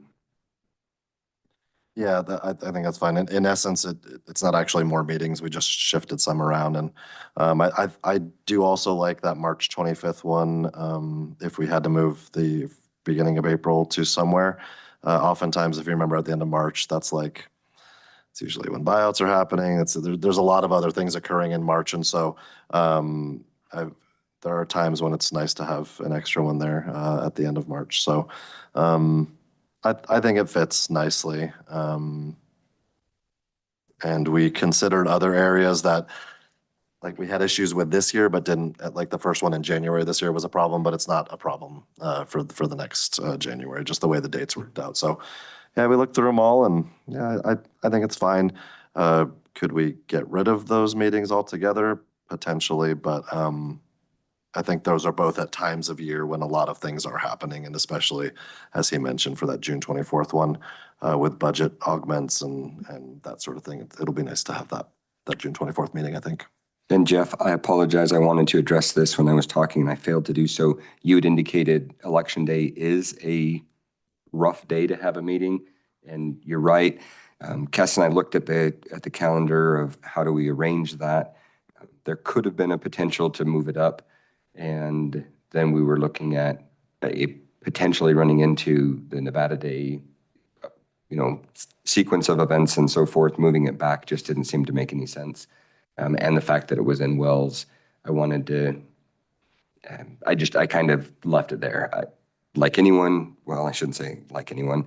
I have said this before, I'll say it again.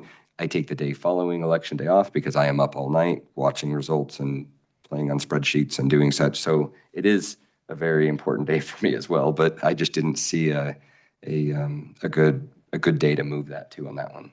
But that's why it's before the board.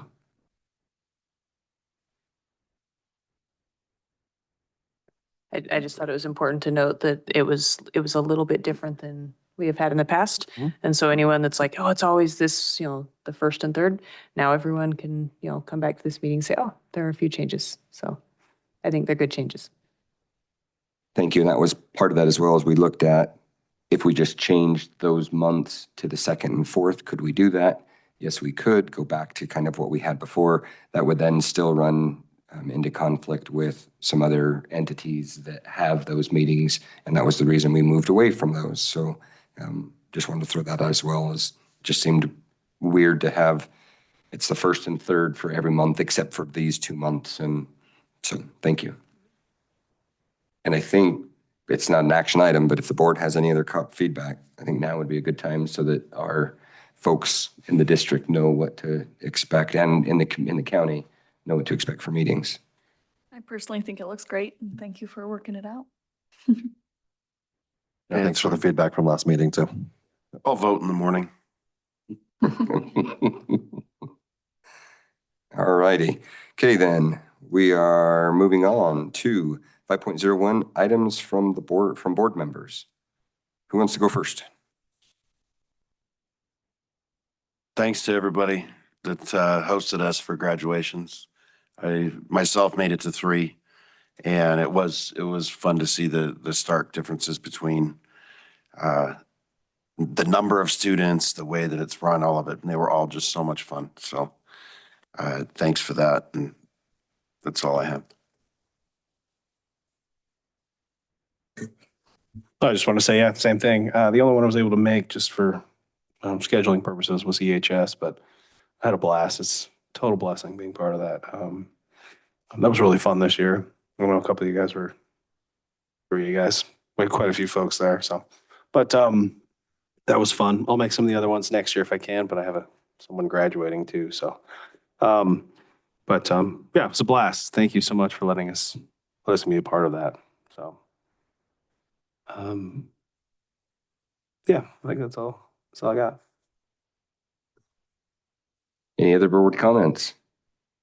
I will say I went to the adult education graduation, and I think it's nice, you know, when we are signing off on these high school equivalency students going to see that they're taking those classes and being able to get that, and then also just seeing adults that are going back to get their diploma and that they recognize that sometimes education is a lifelong process and that they value their education enough to go and do that later in life, and just a really inspiring group. And it was kind of a cool experience to be part of that this year.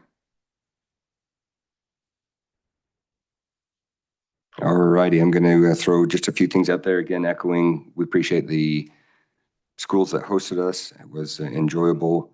And as we move forward for the rest of this year, still looking at a policy in regards to board terms.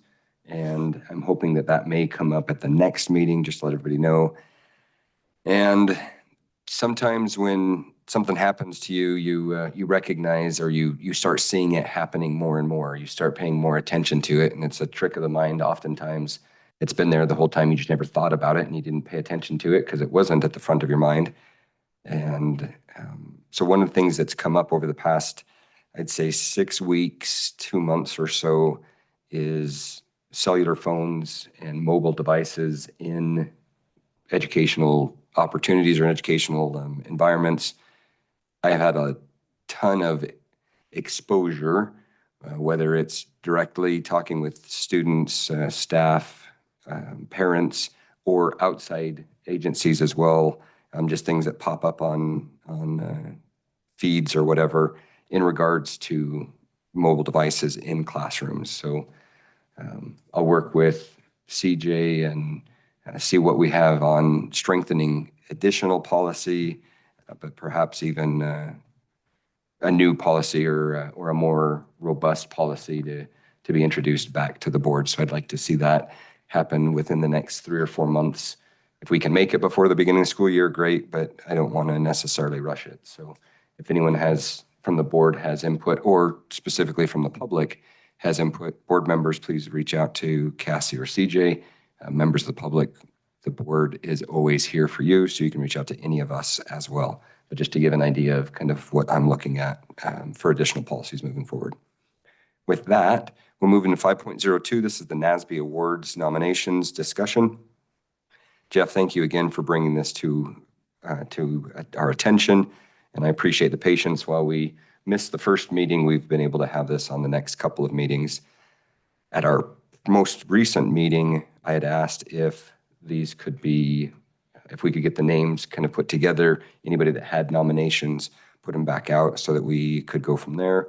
And thank you for getting those. For those of you who were able to get those to Cassie, Cassie made a spreadsheet that we have available to us. So thank you for doing that as well, Cassie. With that, we do have a few nominations that we have either more nominees than we have space for, or we have a couple that we have space to be able to nominate additional people on. So let's start with those additional nominees first. We have additional space for individual school board member of the year. We have additional space for district level administrator of the year impacting student achievement. We have space for the NASB director of the year, a media award, the school board governance team of the year, and the administrative assistant or secretary of the year, as well as the superintendent of the year. So we can nominate up to 2 of those, and each of those we have only 1. Does anyone want to nominate anyone further? Can we nominate people even if we have 3 on school admin? Can we add to the list? We can certainly add to the list, and then the intent was for us to hopefully narrow this down, or because it is due August 15th, I believe. We have, including this meeting, we have 3 meetings. So we have, right, so following this meeting, we have 2 meetings. The intent was, my intent was to have this next month where we're writing really good, convincing nomination forms and be able to look at those in the next one. So that still gave us a little bit of time before they had to actually be submitted. Hope would be that in the middle of June at that meeting, we'd have most of it done, have it kind of buttoned up and ready to submit, but still have some leeway if we needed to.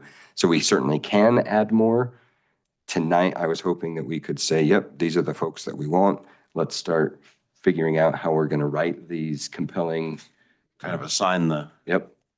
But that doesn't mean that we couldn't also say, great, let's assign everything that we can. And those that want to can write a compelling statement for the nominees that we have to, that we have more nominees than we have space for. And we could make that decision at the June meeting as well. So it's really up to the board on what we want to do. On some of those, like the award to a friend of K-12 public education, where did nominate 2 come in? Because I'm looking at the application and I don't see where it says we can nominate 2. I'll speak on that. Mm-hmm. To confirm specifically documents and forms that don't specify. They would like no more than 2. So we we're fine can with 1. nominate 2, but no more than 2. I would personally kind of like to have anybody throw out names that they've been thinking of, because some of them were gone for some of those meetings when we were putting suggestions out there, and then kind of narrow them down to who we think we want on there, or who we think the top 2 are. My suggestions are on the spreadsheet and I said them last time, so. So, As well as mine. yeah, I'd like to share my ideas for some of them if you don't mind. Absolutely. That's why we're here. Okay, so let me see. I need to pull up the spreadsheet. For the school admin, I think Jessica Harris, is it Jessica Harris out at Spring Creek Sage? At Sage, yeah, elementary.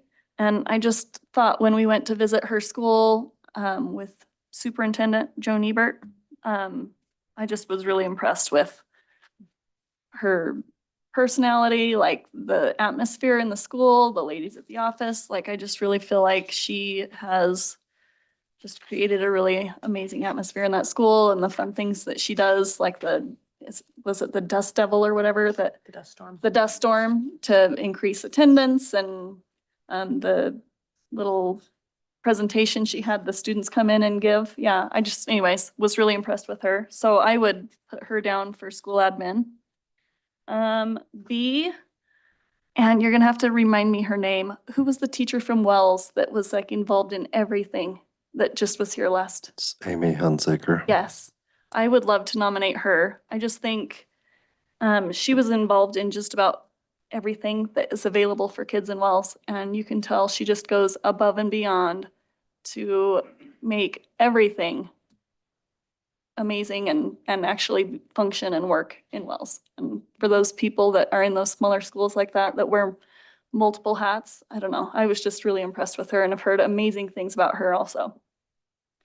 And then I'll skip some of them because I don't have any to add to some of them. But for D, I would say Susan Neal. She attends like every event. That's all the schools. She's goes to PTA meetings. I mean, she just goes above and beyond. She always comes prepared and asks great questions, and, you know, stands her ground when people don't agree with her. She'll state how she feels about things. I don't know. I just think Susan Neal's done great. For F, innovative educator. I was just thinking about, is it Heather Neiman or Nyman that won our Teacher of the Year award? I think she would be great and would probably be an awesome one for that. For G, where am I at now? District level administrator. I think Ray Smith is awesome. I'm also gonna throw Ken Higbee in there. And I know he was a big part of what happened with the school out in Owyhee, which I didn't even know until we went out for the groundbreaking stuff. And so that, and then I just think he's doing an incredible job with the special education department. And I just love Ken and all that he's doing. So I'd put him in there.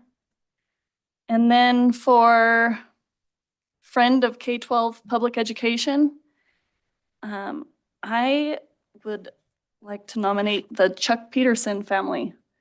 I know they own Express Car Wash in Elko, and any PTAs or different school organizations can go in and sign up and get a code where when people go through their car washes, if they use this code, 10%, they donate 10% of their sales towards all these different things. I added up, so far, I added up what they've donated to a bunch of the PTAs and things around our district. So Sage Elementary PTA, Elko High School Baseball, Spring Creek Elementary PTA, Mountain View Elementary, Southside PTA, Liberty Peak PTA. It was over $25,000 just last year that they donated from car wash sales. They, I know, donate, or that they do both boosters for Elko High School and Spring Creek. They donate to Independence Valley School. They donate to Elko High School, Spring Creek football and soccer. They have the $1 per basket for Elko High School and Spring Creek High School basketball, I believe for boys and girls, where they donate $1 for every basket that's made. I just think that family's really a friend to education, of public education. They've done a lot. And so I think that's it for my list. Thank you. Any further nominations? Do we need a name attached to Elko Federal Credit Union or just Elko Federal Credit Union? Do you remember, Jeff, does there need to be a name attached to that or just a? No, I believe it could be Okay. an organization. All right. Well, I would say, Todd Sorensen is we could attach his name there if we Okay. need to. I think he'd be fantastic. But otherwise, I agree with all the nominations, so.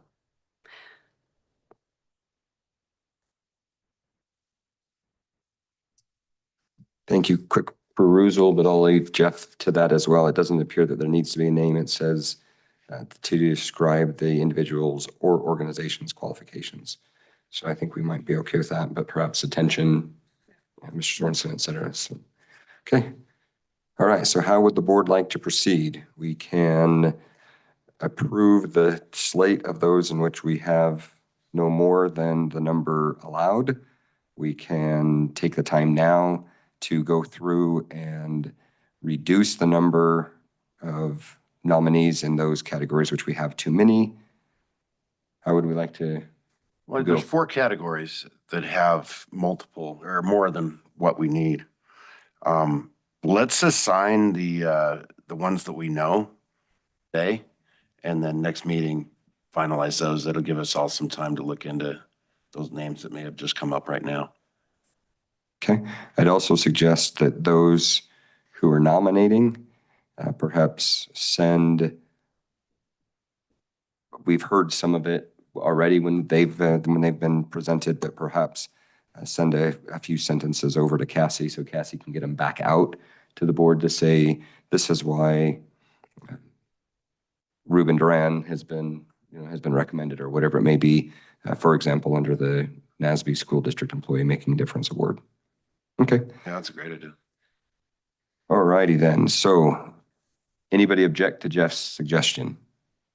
Can I just add that it helps to look at the definition of what they're looking for on each of these two? Because that kind of, when I went through and read those again, I wouldn't say it changed my mind, but it helps to try to figure out. And I also want to say it's very hard to recognize there's so many. Right. So I don't want anyone to take offense if their name wasn't out there, because there's a lot of great people that could be put into these spots. Absolutely. Would echo that sentiment for sure. We've got so many amazing people. Cassie, thank you for the information, and these are still available through our emails, but if you need the nomination forms. Cassie can get those to you as well so that you can read that header at the beginning as Susan recommended on what each category was. So looking at the spreadsheet, column C is Veteran School Board Member of the Year.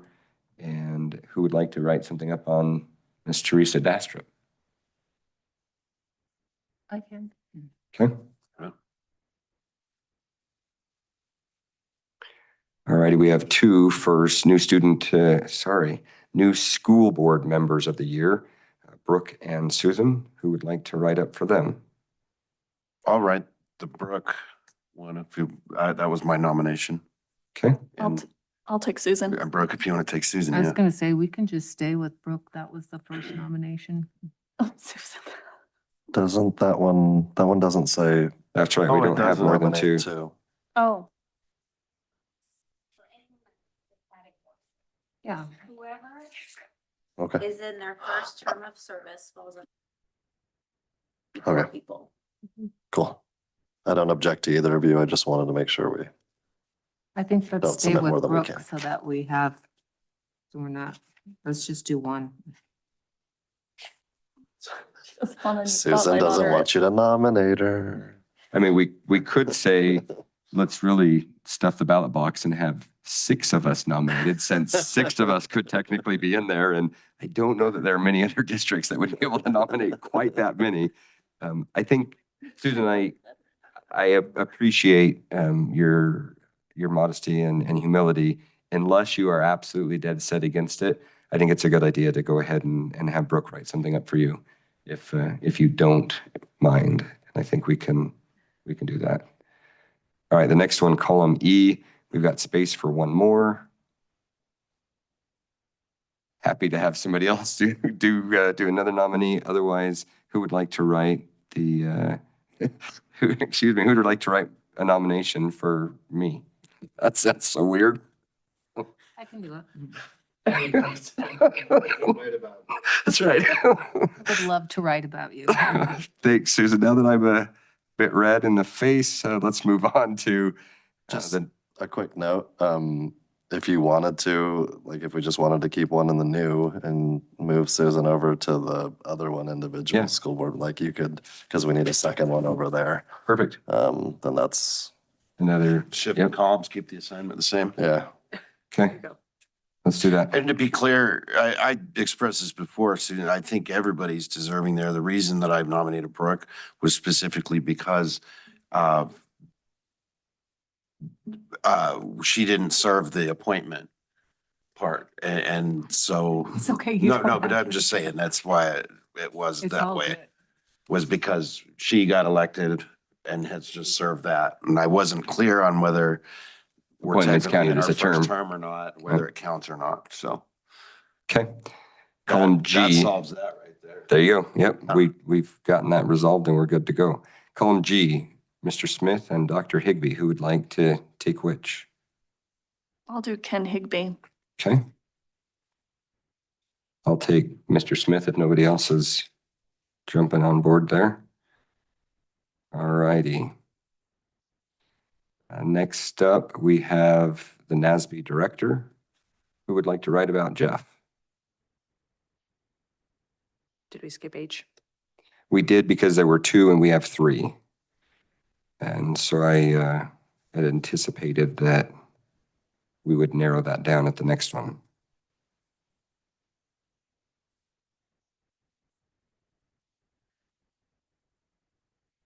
I feel like, can I throw you out there because you know so much about NASB and stuff? I don't know. I feel like Yeah, so I Teresa can- did I a good can job write- writing up about that. I could write Jeff, and then I could also volunteer to take K, because every time I come to a meeting, I'm just so grateful you guys are here. Okay. So I think you guys are the governance team of the year. All righty, then we've got to Teresa for I and K. J is Miss Lori Gilbert. I've had a good relationship with her for a couple of decades now. I'm happy to write a nomination for her unless anybody would like to fight me for it. All righty, our admin, Miss Cassie Gray. Be happy to write that one. Okay. And our superintendent, who wants to write about the person who works for us? Hey, Are you implying? Take one. Are you assigning me? not at all. I'm just asking. I will be happy. Oh, okay, great. We've got one then. No, I know. Well, I know. All righty. Then that leaves the four that we need to try to find two out of these more than worthy folks here. So over the next month, if you can get some information back to Cassie so that she can distribute. Actually, let's do this. If you can get it to Cassie before the end of this month so that folks have the next 2 weeks or so following that to be able to review that. I know that with Independence holiday, some of us may be gone, et cetera. So if we can get that taken care of, that would be great. And that would be for our school admin of the year, the NASB School District Employee Making a Difference, the Innovative Educator of the Year, and the award to a friend of K-12 public education. All right, if there's nothing else, There is. go ahead. As far as the writing assignments, let's see if we can get those done by the next meeting. So that if there's things that we'd like to add to it, we can do that. So at that time. Yes, thank you. For clarification, my intent would be that we would have the nominations, or at least what we would like to say in regards to the nominations, completed by the next meeting. So that is our homework. Some summer school. There you are. Okay, anything else? I'll just offer with a lot of these folks, some of you might be familiar with some and not so much with the others. And so if you want to reach out to me or Candace or Ray or Paul or whoever up here who might have a little more knowledge about individuals, like individual teachers and what they've brought to the table, or these community or the friends of public education, the administrators, we'd be happy to share just things that have stood out to us about those people. So feel free to reach out if you want. Thank you, sir. Are we supposed to type in the documents we were sent? I think we can. You're certainly welcome to in the PDF. You can also just type I'm just wondering if we have to submit the application, it should be on the application, shouldn't it? we're going to at some point need to at least put it into the application, but the application itself is, we can add those names pretty quickly. We're just going to need an addendum for what my understanding, and Teresa, you've been in this position long enough to be able to know how these work. I'm assuming we fill out the application, then just have a backup page. And then you just don't exceed 5 pages. Perfect. That's in big bold letters for. It is. There's room for charts and graphs.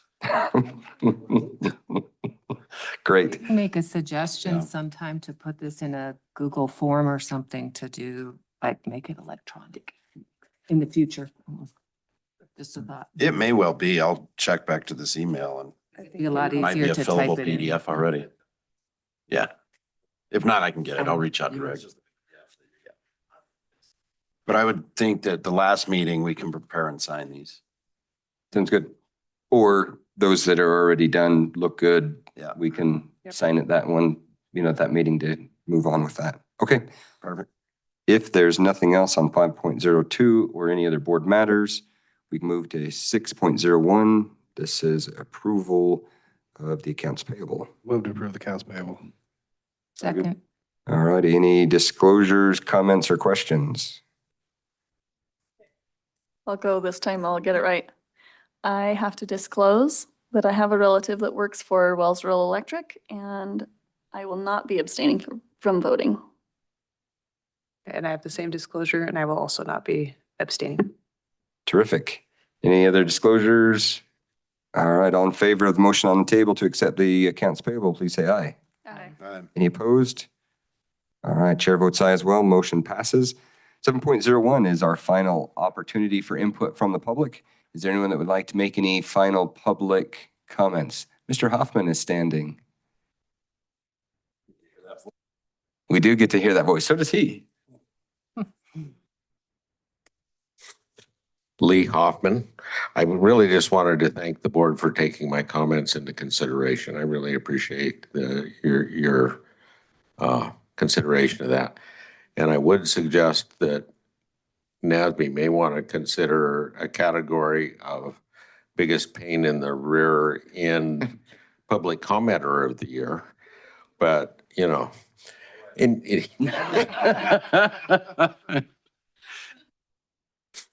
but anyway, thank you very much. And you could always have AI write them in the Google Docs or something like that if you really want to be technically forward.